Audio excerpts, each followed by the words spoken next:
We have all felt it, or at least we've seen it, that intense spark of textual chemistry, where a relationship built entirely on a screen feels profound and witty and just safe. Right. You feel like you've met your soulmate in that glowing blue light, but then the moment you meet face to face, it just evaporates. The chemistry isn't there. The person is a stranger. Exactly. And it forces us to ask a very uncomfortable question. Is our digital communication a tool for deep connection, or is it really just a mechanism for projecting our own fantasies?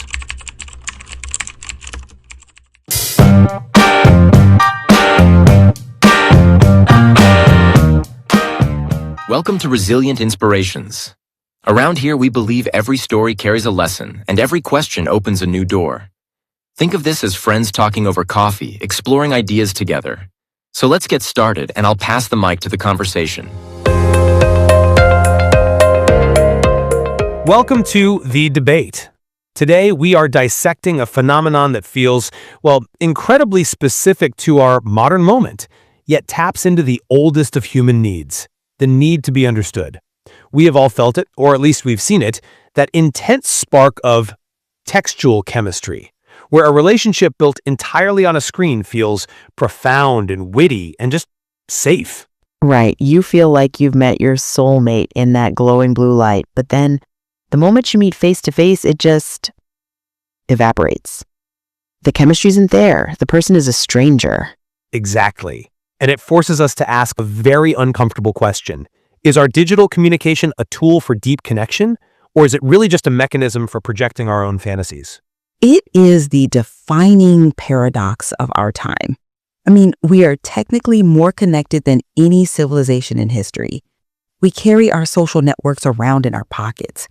And yet, almost every metric suggests we are battling an epidemic of loneliness and social fragmentation. So, the central question for us today is whether our digital tools are creating a state of connected availability that truly enhances our social lives, or if they are fostering a reality gap, an illusion of intimacy that is slowly eroding our capacity for genuine empathy. To explore this, we are drawing on a really diverse and fascinating range of source materials. We're looking at psychological analyses of Kristen Roupenian's viral short story Cat Person, which has become a cultural touchstone for this. We're also looking at longitudinal studies on phubbing, partner phone snubbing, and a lot of research on digital attachment theory. I'm the advocate. I'll be arguing that digital communication serves as a vital reinforcement mechanism, that it provides a kind of secure base that strengthens our social networks by bridging the gaps that physical presence just can't fill in our modern mobile world. And I am the dissenter. And I'll be arguing that this digital mediation creates a dangerous illusion of intimacy, that by relying on selective self-presentation and shifting us from affective to cognitive empathy, we are basically engaging in a loneliness feedback loop. We're trading the difficult, high-bandwidth reality of being with people for a curated, low-risk simulation of connection. Okay, let's begin with our position statements to lay the groundwork. When I look at the literature, particularly the stimulation hypothesis, I see a narrative that really counters the common moral panic. There is this pervasive idea that screens are replacing faces, but the stimulation hypothesis, and it's supported by data like the Dutch study on adolescence, it suggests that online communication doesn't displace social interaction. It stimulates it.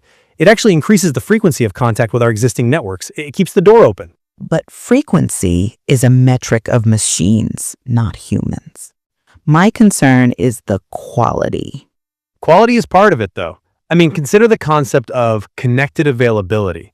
This is the perception that a partner or a friend is always within a digital arm's reach. Now, attachment theory tells us that humans need a secure base to function. Think of a child looking back at their parent before exploring a playground. In the past, that required physical proximity. Today, the mobile phone lifts the constraints of location. We have data on cohabitating couples showing that maintaining this digital proximity, this ability to reach out and know someone is there, is associated with less negative affect and higher daily life satisfaction. It acts as a continuous conversation, a connected presence that sort of weaves through the day. It bridges geographical voids and lowers the cost of communication. It's not replacing the relationship, it's keeping the lifeline open. I appreciate the optimism. and I do understand the utility of the lifeline. But I think that perspective glosses over the fundamental shift in how we relate when we use that lifeline. I look at the hyperpersonal communication model and the whole concept of the reality gap. Digital constraints allow for, and honestly, they structurally encourage, selective self-presentation. We curate our responses. We edit our vulnerabilities. We delete the typo that might make us look stupid. This creates a false intimacy, a projection of idealized expectations onto a partner that simply cannot be sustained in the messiness of the real world. You're drawing a direct line to the cat-person analysis here? Exactly. Cat person is a perfect case study, and we'll get into that. But beyond just the dating scene, we have to talk about the social allergen known as phubbing. The research is, well, it's damning. The mere presence of a phone during a face-to-face interaction signals that the digital world, the there, is more important than the here. It acts as a micro-betrayal of trust. We have studies from Baylor University indicating that both passive scrolling and active posting are linked to rising loneliness over time. We're building a loneliness feedback loop where we retreat to our phones to feel connected, we phub the people next to us, we degrade those relationships, feel lonelier, and then turn right back to the phone. That isn't a secure base. That's a spiral. I see why you frame it that way, particularly regarding the loneliness loop. It's a compelling image. However, I want to challenge the idea that false intimacy is the default state of digital communication. Let's move into our core debate, starting with this tension between the illusion of intimacy and the security of availability. You brought up Cat Person, the story of Margot and Robert. You view their disconnect as a failure of the medium. I view it as a failure of management. I'm sorry, but I just don't buy that it's merely management. If you look at the analysis of Cat Person, it highlights a structural flaw in text-based relationships, not just, a user error. Margot and Robert had this intense animated texting relationship. They had textual chemistry. They shared jokes. They felt synchronized. But when they met, Robert was awkward, silent, and physically imposing. He was a different entity.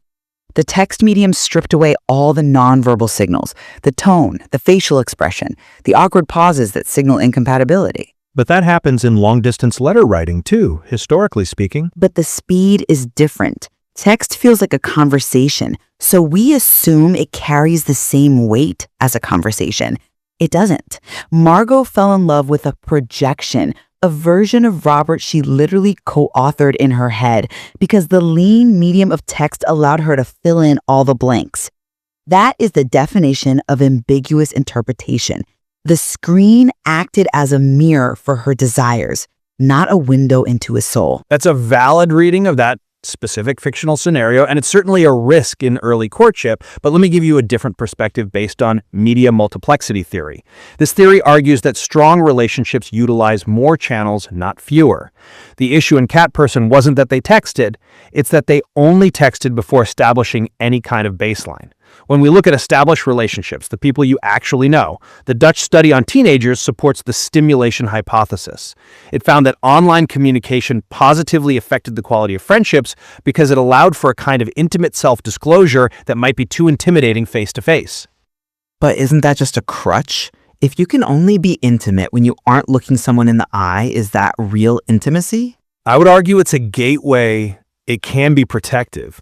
For many, that connected presence allows for shared life in what researchers call time pockets. These are the small moments in a day, waiting for a bus, a lunch break, the 3 minutes before a meeting starts. These used to be lonely voids or times of pure disconnect. Now they are filled with micro-interactions with loved ones. Saw this and thought of you. Good luck with the presentation. That isn't an illusion. That is a tangible reduction in isolation. The ability to share a thought instantly creates a continuity of experience. It means when you do see each other, you aren't starting from zero. You're just continuing the stream. I come at it from a different way. You call them time pockets filled with connection. I see them as the erosion of solitude and the ability to just be present. And this leads us directly to the cost of phubbing and social exchange theory. You mentioned earlier that digital availability lowers the cost of communication. It's cheap and easy. I argue that in a physical setting, the phone introduces a massive cost. Cost in what sense? In the sense of social exchange theory. Relationships are a balance of costs and rewards. When you check your phone while I'm talking to you, that registers as a cost, specifically neglect, and it outweighs the reward of your physical presence. The research shows that phubbing triggers the same neurological pathways as ostracism. It literally lights up the pain centers of the brain. It violates expectancy violation theory. We have a fundamental social expectation of undivided attention. When that is denied, relationship satisfaction plummets and depression rises. This isn't just rude, it's a rejection. That's an interesting point, and I don't want to dismiss the pain of being ignored. However, I would frame the motivation differently, which changes how we should judge the ethics of it. You're describing the act of phubbing as a devaluation of the partner, a signal that they aren't worth listening to. But the meta-analysis on this subject suggests that phubbing is often a symptom of attachment anxiety rather than malice or boredom. Does the motivation matter if the outcome is the feeling of being ostracized? I mean, if you step on my foot because you're anxious, my foot still hurts. It matters for the solution. If we view the phone as a secure base, a concept from attachment theory, we see that for many, the device functions as a safety blanket that regulates affect. It's an anxiety management tool. The world is overwhelming, the phone is controllable. Now, I'm not saying phubbing is good, it's detrimental in the moment. But we have daily diary studies showing that while the act of phubbing caused conflict, the connected availability, the potential to reach the partner at other times, was found to improve the partner's well-being in the aggregate. It's a double-edged sword. It's a distraction in the micro moment, but a lifeline in the macro relationship. We might tolerate the phubbing because we value the fact that they text us back instantly when we are the ones in distress. I think you are being far too charitable to the device. You call it a lifeline. I call it a dependency that is atrophying our emotional muscles. If we cannot sit through a dinner without regulating our anxiety via a screen, we are losing something vital. And this brings me to my third point, which I think is the most profound ethical shift here. The movement from affective to cognitive empathy. Okay, this is a nuanced distinction, so clarify it for our listeners. Right.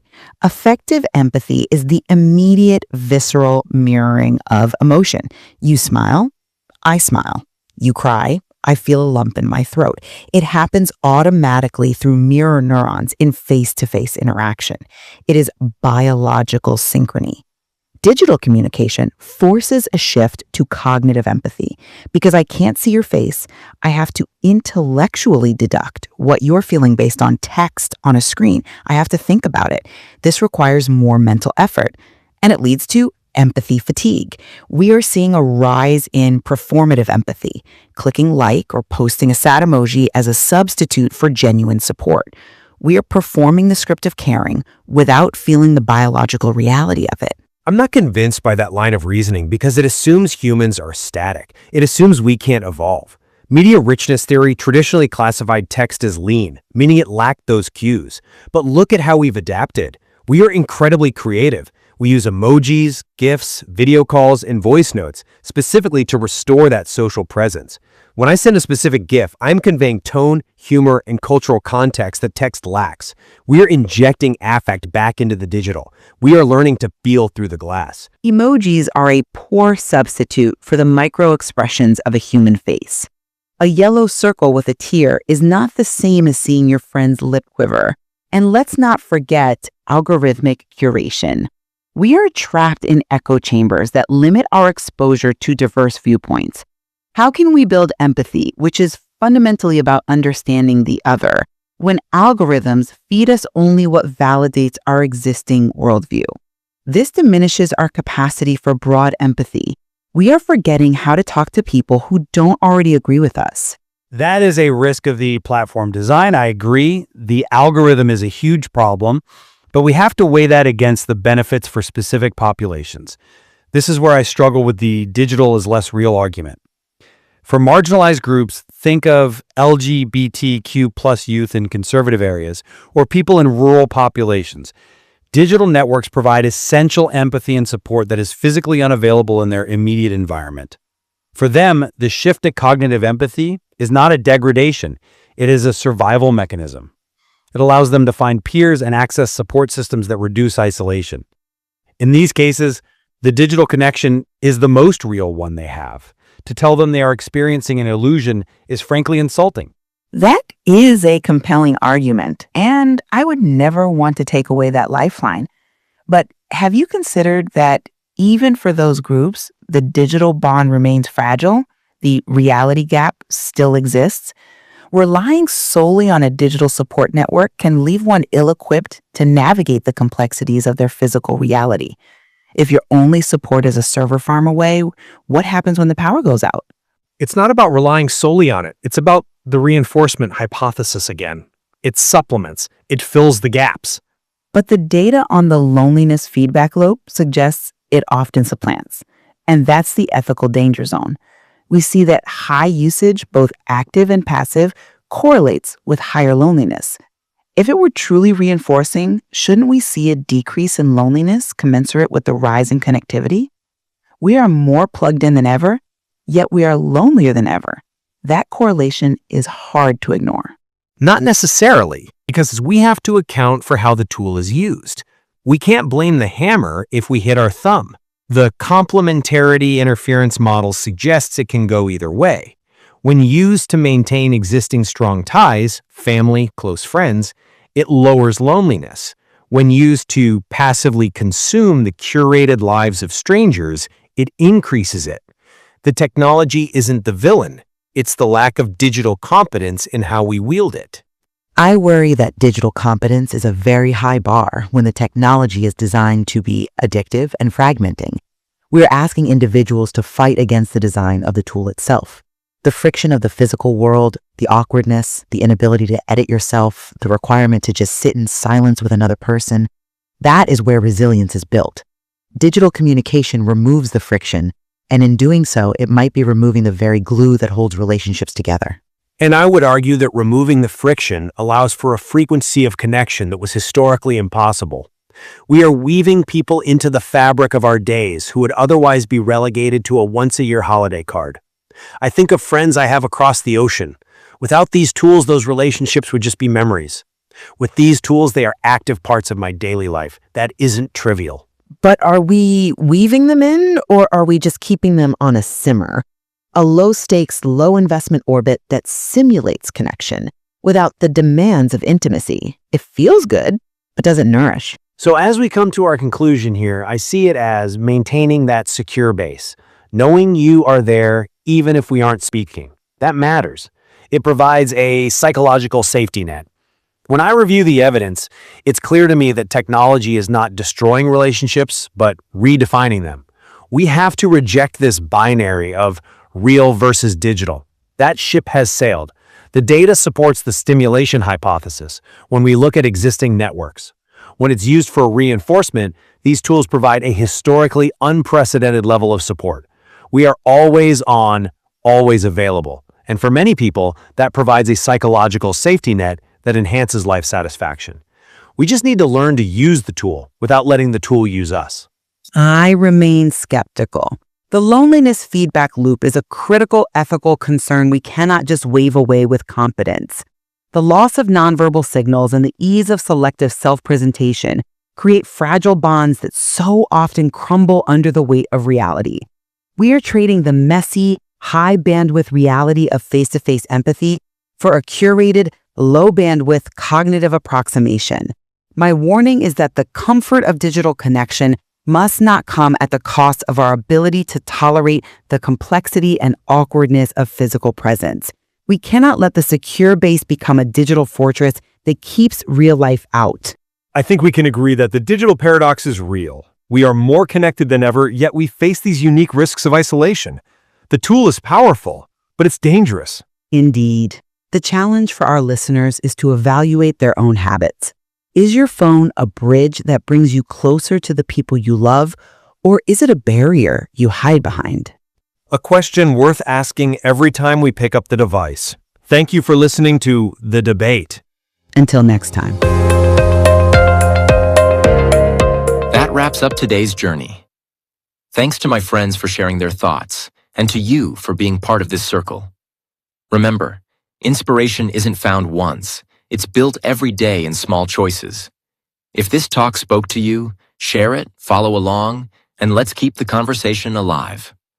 Until next time. Stay curious and stay inspired.